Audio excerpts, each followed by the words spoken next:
ಇಸ್ರೇಲ್ನ ಸರೋಕಾ ನಗರದ ಮೇಲೆ Iran attack ಮಾಡಿದೆ. ಅತಿ ದೊಡ್ಡ ಆಸ್ಪತ್ರೆ ಇರೋದು ಆ ಆಸ್ಪತ್ರೆಯ ಮೇಲೇನೆ ಇದೀಗ ಕ್ಷಿಪಣಿ ದಾಳಿಯನ್ನ ಮಾಡಿದೆ. ಈ ಒಂದು ದಾಳಿಯಲ್ಲಿ 5ಕ್ಕೂ ಹೆಚ್ಚಿನ ಜನ ಸಾವನ್ನಪ್ಪಿದ್ದಾರೆ. 25ಕ್ಕೂ ಅಧಿಕ ಜನರ ಸ್ಥಿತಿ ಗಂಭೀರವಾಗಿದೆ ಅನ್ನುವಂತಹ ಮಾಹಿತಿ ಲಭ್ಯವಾಗ್ತಾ ಇದ್ದು, ಇಸ್ರೇಲ್ನ ಸರೋಕಾ ನಗರದ ಮೇಲೆ ಇರಾನ್ ಕೂಡ ಈಗಾಗಲೇ ದಾಳಿಯನ್ನ ಮಾಡ್ತಾ ಇದೆ. ಇಸ್ರೇಲ್ ಇರಾನ್ ಯುದ್ಧ ಇದೀಗ ಮತ್ತೊಂದು ಮಜಲನ್ನ ತಲುಪುವಂತಹ ಎಲ್ಲಾ ಸಾಧ್ಯತೆಗಳು ಕೂಡ ಕಾಣಿಸ್ತಾ ಇದೆ. ಈಗ ಇರಾನ್ ಅತಿ ದೊಡ್ಡ ದಾಳಿಯನ್ನ ಮಾಡಿದೆ, ಅದು ಅತಿ ದೊಡ್ಡ ಆಸ್ಪತ್ರೆಯ ಮೇಲೆ. ಇಲ್ಲಿ 5ಕ್ಕೂ ಅಧಿಕ ಜನ ಸಾವನ್ನಪ್ಪಿದ್ದಾರೆ, 25ಕ್ಕೂ ಹೆಚ್ಚು ಜನರ ಸೀರಿಯಸ್ ಕಂಡೀಷನ್ ಇದೆ. ಈಗಾಗಲೇ ಆಸ್ಪತ್ರೆ ಮೇಲೆ ಈ ರೀತಿಯಾಗಿ ಅಟ್ಯಾಕ್ ಮಾಡಿದ್ರೆ ಅಲ್ಲಿ ಇರುವಂಥದ್ದೇ ರೋಗಿಗಳಿರ್ತಾರೆ. ಇದೀಗ ಬದುಕುಳಿದ ರೋಗಿಗಳ ರಕ್ಷಣೆಗೆ ಅಲ್ಲಿ ಸಾಹಸವನ್ನ ಮಾಡಲಾಗ್ತಾ ಇದೆ. ಹಲವು ರೋಗಿಗಳನ್ನ ಬೇರೆ ಆಸ್ಪತ್ರೆಗಳಿಗೆ ಶಿಫ್ಟ್ ಮಾಡಲಾಗ್ತಾ ಇದೆ. ದಕ್ಷಿಣ ಇಸ್ರೇಲ್ನಲ್ಲೇ ಅತಿ ದೊಡ್ಡ ಹಾಸ್ಪಿಟಲ್ ಇದು. ಈ ಹಾಸ್ಪಿಟಲ್ ಮೇಲೇನೆ ಈಗಾಗಲೇ ದಾಳಿಯನ್ನ ಮಾಡಲಾಗಿದೆ. ನಾಗರಿಕರನ್ನೇ ಟಾರ್ಗೆಟ್ ಮಾಡೋದು ಇಲ್ಲಿ ನಾವು ಗಮನಿಸ್ತಾ ಇದೀವಲ್ಲ. ಈಗ ಇತ್ತೀಚಿನ ದಿನಗಳಲ್ಲಿ ಇಲ್ಲಿ ಜನರನ್ನೇ ಟಾರ್ಗೆಟ್ ಮಾಡ್ಕೊಂಡು ಯುದ್ಧ ಮಾಡುವಂತಹ ಸಂಭವಗಳು, ಸಾವು ನೋವು ಜಾಸ್ತಿ ಆಗುವಂತಹ ಸಾಧ್ಯತೆಗಳು ಕೂಡ ಕಾಣಿಸ್ತಾ ಇದೆ. ಇರಾನ್ ಇದೀಗ ಅಲ್ಲಿನ ಸಿವಿಲಿಯನ್ಸ್ ಅನ್ನೇ ಟಾರ್ಗೆಟ್ ಮಾಡ್ಕೊಂಡು ದಾಳಿ ಮಾಡ್ತಾ ಇದೆ. ನಾಗರಿಕರನ್ನ ಟಾರ್ಗೆಟ್ ಮಾಡಿದ್ದಕ್ಕೆ ಇಸ್ರೇಲ್ ಇದೀಗ ಖಂಡನೆಯನ್ನ ವ್ಯಕ್ತಪಡಿಸಿದೆ. ವಿಶ್ವದ ಬಹುತೇಕ ರಾಷ್ಟ್ರಗಳಿಂದ ಇರಾನ್ನ ಈ ನಡೆ ಇದೆಯಲ್ಲ, ಇದಕ್ಕೆ ಆಕ್ರೋಶ ವ್ಯಕ್ತ ಆಗ್ತಾ ಇದೆ. ಇವರು ಯಾವ ರೀತಿ ಸಾಮರ್ಥ್ಯ ಇದೆ, ಅಥವಾ ಕ್ಷಿಪಣಿ ದಾಳಿನೋ ಅಥವಾ ಮಿಸೈಲ್ ದಾಳಿಗಳು ಅಥವಾ ಬೇರೆ ಶಸ್ತ್ರಾಸ್ತ್ರಗಳ ಮೂಲಕ ದಾಳಿನೋ ಮಾಡಬೇಕು, ಅದನ್ನ ಹೊರತುಪಡಿಸಿ ಜನರನ್ನೇ ನೇರವಾಗಿ ಟಾರ್ಗೆಟ್ ಮಾಡಿಕೊಂಡು ಯುದ್ಧವನ್ನ ಮಾಡ್ತಾ ಇರೋದು ಎಲ್ಲಾ ರಾಷ್ಟ್ರಗಳು ಆಲ್ಮೋಸ್ಟ್ ಇದಕ್ಕೆ ಖಂಡನೆಯನ್ನ ವ್ಯಕ್ತಪಡಿಸಿವೆ.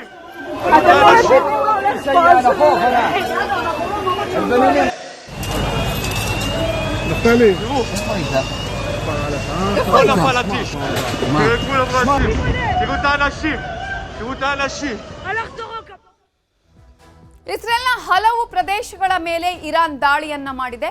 ಪವರ್ಫುಲ್ ಮಿಸೈಲ್ಗಳಿಂದ ಏಕಕಾಲದಲ್ಲಿ ಅಟ್ಯಾಕ್ ಅನ್ನ ಇದೀಗ ಇರಾನ್ ಮಾಡ್ತಾ ಇರುವಂತದ್ದು. ಇಸ್ರೇಲ್ನ ಹಲವು ಪ್ರದೇಶಗಳ ಮೇಲೆ ಇರಾನ್ ಈಗ ಕಂಟಿನ್ಯೂಸ್ ಆಗಿ ದಾಳಿಯನ್ನ ಮಾಡ್ತಾ ಇದೆ.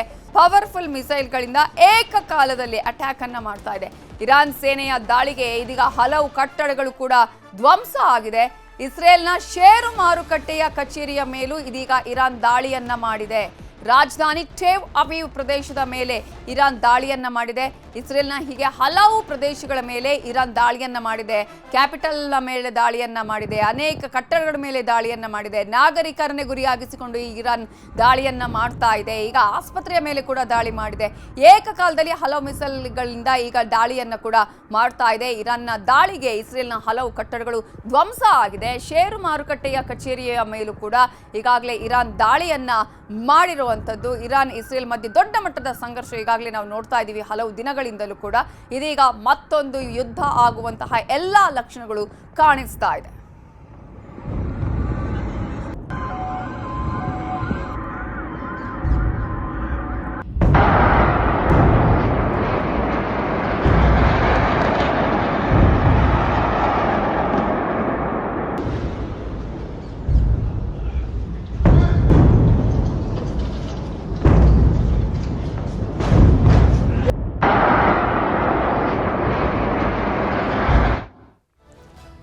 ಈಗಾಗಲೇ ಇರಾನ್ ಒಂದು ಕಡೆ ಇಸ್ರೇಲ್ ಮೇಲೆ ದಾಳಿಯನ್ನ ಮಾಡ್ತಾ ಇದ್ರೆ, ಮತ್ತೊಂದು ಕಡೆ ಇರಾನ್ನ ಅರಾಕ್ನಲ್ಲಿರುವ ಪರಮಾಣು ಸ್ಥಾವರದ ಮೇಲೆ ಇಸ್ರೇಲ್ ದಾಳಿ ಮಾಡಿದೆ ಎನ್ನಲಾಗಿದೆ. ಅರಾಕ್ ಹಾಗೂ ಕೋಂಡಾಬ್ ಪ್ರದೇಶದಲ್ಲಿ ವಾಸಿಸ್ತಾ ಇರುವವರು ಕೂಡಲೇ ಸುರಕ್ಷಿತ ಸ್ಥಳಗಳಿಗೆ ತೆರಳಿ ಅನ್ನುವಂತಹ ವಾರ್ನಿಂಗ್ ಅನ್ನ ನೀಡಲಾಗಿದೆ ಅನ್ನುವಂತಹ ಮಾಹಿತಿಯು ಲಭ್ಯವಾಗಿದೆ. ಕೌಂಟರ್ ಅಟ್ಯಾಕ್ ಅನ್ನ ಈಗಾಗಲೇ ಇಸ್ರೇಲ್ ಮಾಡ್ತಾ ಇದೆ. ಇರಾನ್ ದಾಳಿಗೆ ಇಸ್ರೇಲ್ ಪ್ರತಿ ದಾಳಿಯನ್ನ ನಡೆಸ್ತಾ ಇದ್ದು, ಈ ಒಂದು ದಾಳಿಯ ಸಂದರ್ಭದಲ್ಲಿ ಈಗಾಗಲೇ ಅರಾಕ್ನಲ್ಲಿ ಇರುವಂತಹ ಆ ಒಂದು ಪರಮಾಣು ಸ್ಥಾವರದ ಮೇಲೆ ಕೂಡ ಈಗ ಇಸ್ರೇಲ್ ದಾಳಿಯನ್ನ ಮಾಡಿದೆ ಅನ್ನುವ ಮಾಹಿತಿ ಲಭ್ಯವಾಗಿದೆ.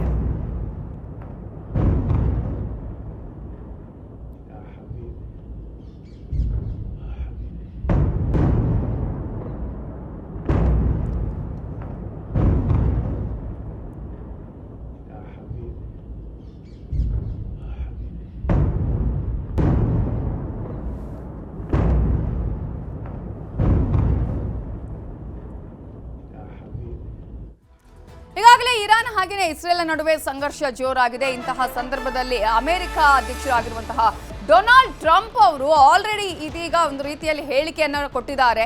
ನಾವು ಏನ್ ಬೇಕಾದ್ರೂ ಮಾಡ್ತೀವಿ, ಯಾವುದಕ್ಕೂ ಕೂಡ ಹೆದರ್ಕೊಂಡು ಕೂತ್ಕೊಳ್ಳುವ ಪ್ರಶ್ನೆ ಇಲ್ಲ ಅಂತ ಹೇಳಿದ್ದಾರೆ. ಸೊ ದಾಳಿಗೆ ಎಲ್ಲಾ ಸಿದ್ಧತೆಗಳನ್ನ ಕೂಡ ಇದೀಗ ಅಮೆರಿಕ ಕೂಡ ಮಾಡ್ಕೊಂಡಿದೆ.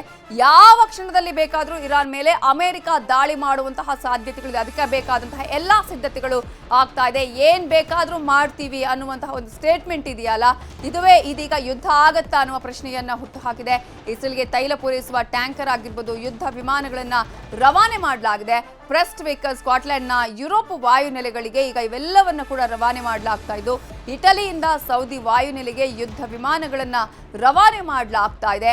12 F-16 ಯುದ್ಧ ವಿಮಾನಗಳು ವಾಯುನೆಲೆಗೆ ಅವುಗಳನ್ನ ರವಾನೆ ಮಾಡಲಾಗಿದೆ. ಅಮೆರಿಕ ನಡೆಯಿಂದ ಇರಾನ್ ಕಂಗಾಲಾಗಿದೆ. ಆದರೆ ಇರಾನ್ ಕೂಡ ಹೇಳ್ತಾ ಇದೆ, ಇಸ್ರೇಲ್ ನಮಗೆ ಬೆನ್ನಿಗೆ ಚೂರಿ ಹಾಕಿದೆ, ಇಸ್ರೇಲ್ ಮಾಡಿರುವಂತಹ ಮೋಸಕ್ಕೆ ಪ್ರತಿಯಾಗಿ ನಾವು ಈ ದಾಳಿಯನ್ನ ಮಾಡ್ತಾ ಇದ್ದೀವಿ ಅನ್ನುವಂತಹ ಮಾತನ್ನ ಈಗಾಗಲೇ ಇರಾನ್ ಕೂಡ ಹೇಳ್ತಾ ಇದೆ. ಹೆದರ್ಕೊಂಡು ಕೂರುವ ಪ್ರಶ್ನೆ ಇಲ್ಲ ಅನ್ನುವಂತಹ ಮಾತನ್ನ ಹೇಳ್ತಾ ಇದೆ. ಅಮೆರಿಕದನ್ನ ಅರ್ಥ ಮಾಡ್ಕೊಳ್ಬೇಕು ಅಂತ ಹೇಳಿ ಇರಾನ್ ಹೇಳ್ತಾ ಇದೆ. ಆದ್ರೆ ಮತ್ತೆ ಈ ರೀತಿಯಾದಂತಹ ಅಟ್ಯಾಕ್ ಅನ್ನ ಮಾಡಿದ್ರೆ ಅಮೆರಿಕ ಕೂಡ ಈಗ ಸಹಾಯ ಮಾಡಬೇಕಾಗುತ್ತೆ, ಏನ್ ಬೇಕಾದ್ರೂ ಮಾಡ್ತೀವಿ ಅನ್ನುವಂತಹ ವಿಚಾರವನ್ನ ಇದೀಗ ಅಮೆರಿಕ ಅಧ್ಯಕ್ಷರಾಗಿರುವ ಡೊನಾಲ್ಡ್ ಟ್ರಂಪ್ ಅವರು ಹೇಳ್ತಾ ಇದ್ದಾರೆ. ಅದಕ್ಕೆ ಬೇಕಾದಂತಹ ತಯಾರಿಗಳನ್ನ ಕೂಡ ಈಗಾಗಲೇ ಎಲ್ಲಾ ರೀತಿಯ ತಯಾರಿಗಳನ್ನ ನಡೆಸಲಾಗ್ತಾ ಇದೆ. ಯುದ್ಧ ವಿಮಾನಗಳು ಆಗಿರಬಹುದು, ಟ್ಯಾಂಕರ್ಗಳು ಆಗಿರಬಹುದು, ವಾಯುನೆಲೆಗಳಿಗೆ ಬೇಕಾದಂತಹ ಎಲ್ಲಾ ವ್ಯವಸ್ಥೆಗಳನ್ನ ಕೂಡ ಈಗಾಗಲೇ ಮಾಡಿಕೊಳ್ಳಲಾಗ್ತಾ ಇದ್ದು, ಯುರೋಪ್ ವಾಯುನೆಲೆಗೆ ಫೈಟರ್ ಜೆಟ್ ವಿಮಾನವನ್ನು ಕೂಡ ಈಗಾಗಲೇ ಕಳುಹಿಸಲಾಗ್ತಾ ಇದೆ. ಹಾಗಾಗಿ ಈಗ ಯಾವ ಕ್ಷಣದಲ್ಲಿ ಏನು ಆಗತ್ತೆ ಅನ್ನುವಂತಹ ಆತಂಕ ಕೂಡ ಇದೆ. ಹಾಗೇನೆ ಅಲ್ಲಿರುವಂತಹ ಜನರನ್ನ ಈಗ ಸ್ಥಳಾಂತರಗಳನ್ನು ಮಾಡಲಾಗ್ತಾ ಇದೆ. ಸುರಕ್ಷಿತ ಸ್ಥಳಗಳಿಗೆ ಶಿಫ್ಟ್ ಮಾಡುವ ಕೆಲಸವನ್ನು ಕೂಡ ಮಾಡಲಾಗ್ತಾ ಇದೆ.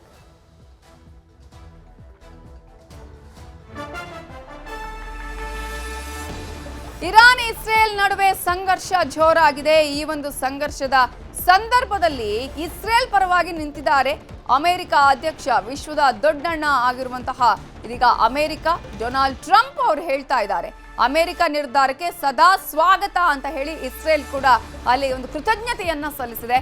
ನಮ್ಮ ಪರವಾಗಿ ಟ್ರಂಪ್ ಏನೇ ಮಾಡಿದ್ರು ನಾವು ಅದನ್ನ ಸ್ವಾಗತಿಸ್ತೇವೆ, ಈಗಾಗಲೇ ಯುದ್ಧಕ್ಕೆ ರೆಡಿ ಅಂತ ಹೇಳಿದ್ದಾರೆ ಅಮೆರಿಕ ಅಧ್ಯಕ್ಷ ಟ್ರಂಪ್ ಅವರು.